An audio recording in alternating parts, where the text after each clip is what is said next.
우리가 흔히 알고 있는 이 착하다, 선하다라는 개념으로서의 좋음을 주창한 자들은 과연 누구였을까요? 이 노예 도덕에서 핵심적인 개념은 바로 원한이죠.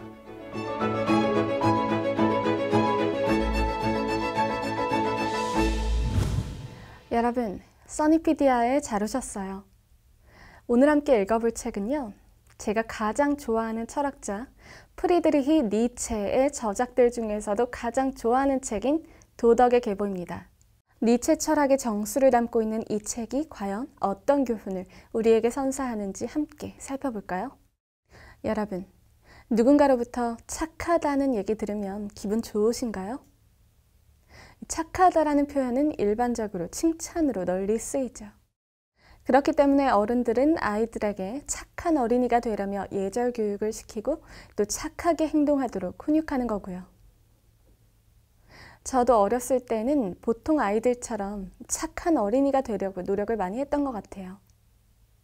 그런데 어린 시절 겪었던 이 하나의 사건을 계기로 이 착하다라는 말뜻에 대해서 다시 생각해 보게 됐죠. 어떤 일이었냐고요? 제가 초등학교 저학년 때였어요. 그때만 해도 지금과 달리 이 소위 단체 기합으로 불리던 체벌이 교실 안에서 흔하게 행해졌었죠. 이유는 잘 기억이 안 나지만 어느 날 담임 선생님이 화가 많이 나신 채로 전부 다 책상 위로 올라가서 무릎 꿇고 손들어 하고 명령을 내리셨어요. 저를 포함한 반 친구들 모두 투덜투덜대면서 책상 위에 무릎을 꿇고 앉아서 두 손을 번쩍 들어 올렸고요. 그렇게 다 같이 힘겹게 기합을 받고 있는데 몇 분쯤 지나서 갑자기 선생님이 어떤 아이를 콕 집어서 가리키며 말씀하셨죠. 영희만 손 내리고 내려와서 자리에 앉아. 영희는 착하니까. 당시 저는 어렸지만 내심 엄청난 충격을 받았던 것 같아요. 체벌을 받는 내내 선생님이 언급한 이 착하니까라는 말의 의미가 뭘까에 대해서 곰곰이 생각해 봤지만 답을 찾을 순 없었죠.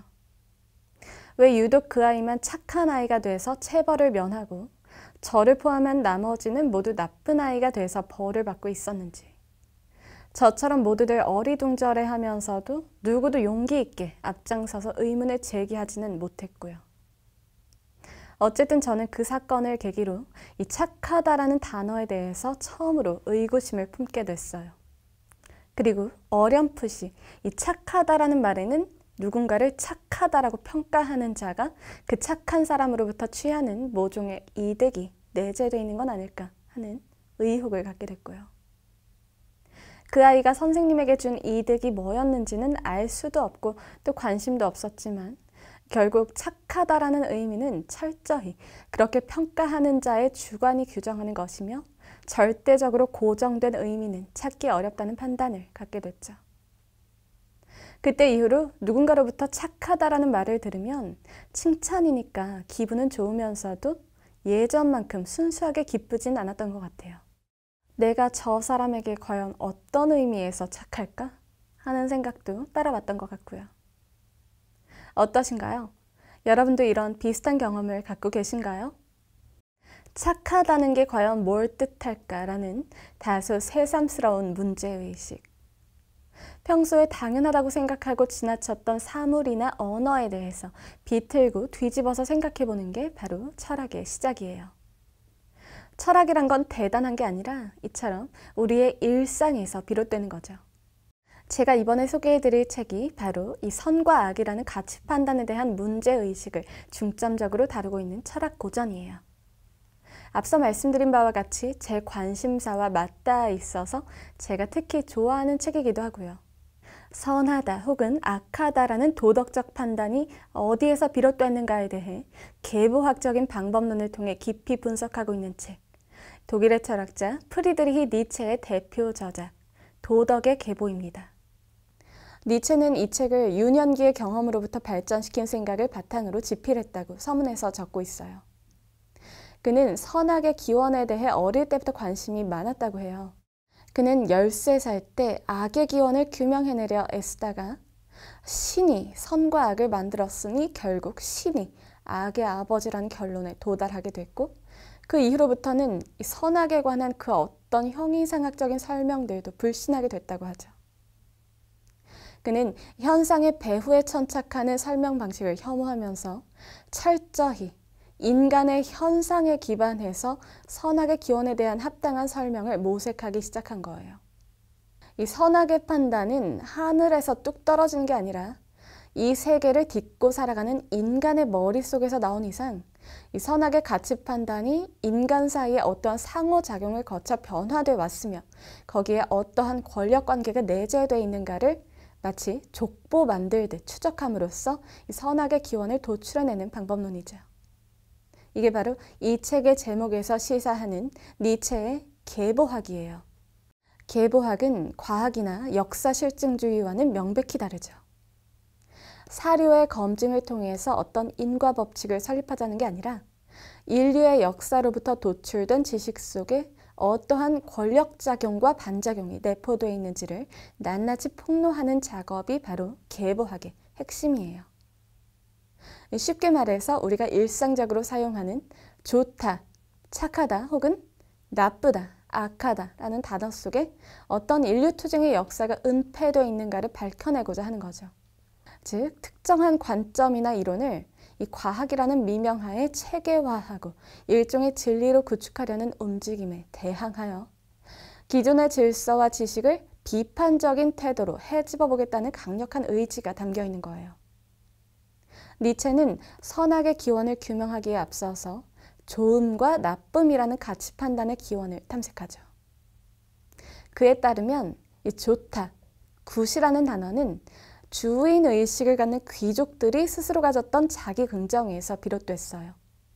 그는 이 좋음을 표상하는 여러 단어와 어근 속에서 귀족적인 인간들이 자신들이 남들보다 고급적인 인간이라고 느끼는 근거가 된 중요한 뉘앙스가 반짝이고 있다는 점을 지적해요.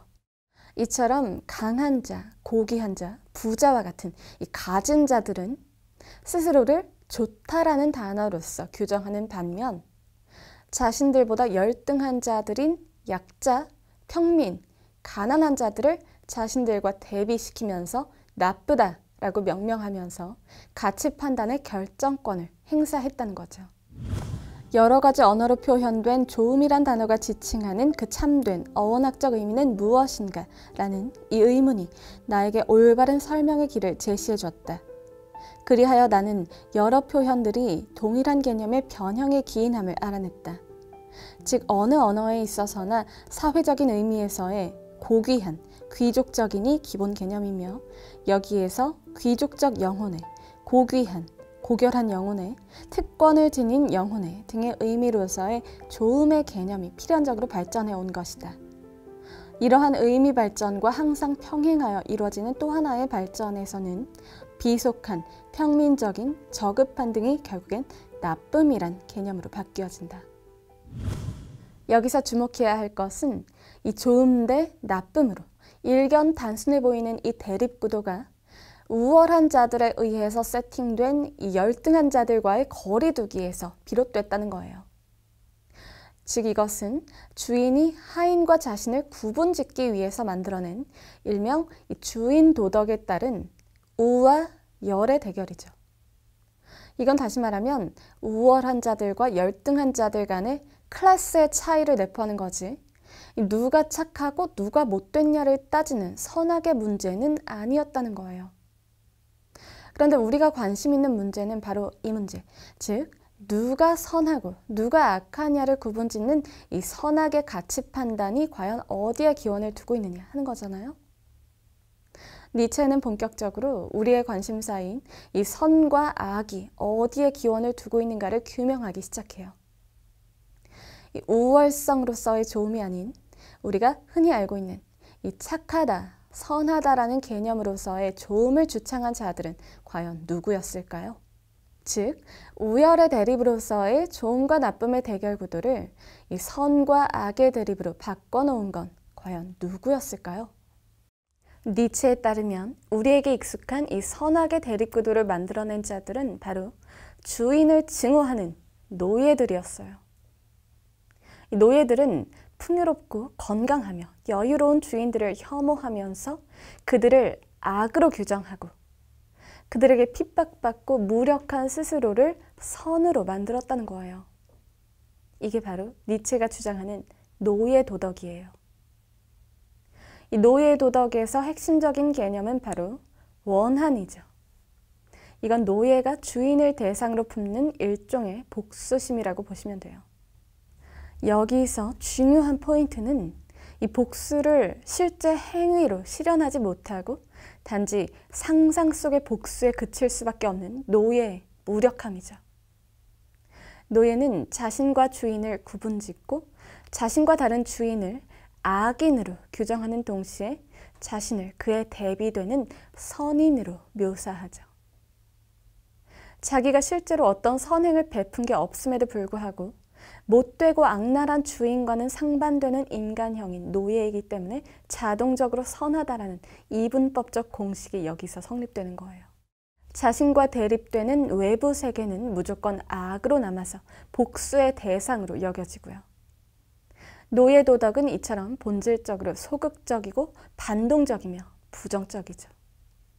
니체는 이처럼 일종의 복수의 도구로서의 노예 도덕을 고귀하지 못한 가치평가 방식으로 간주하면서 신랄하게 비판하죠.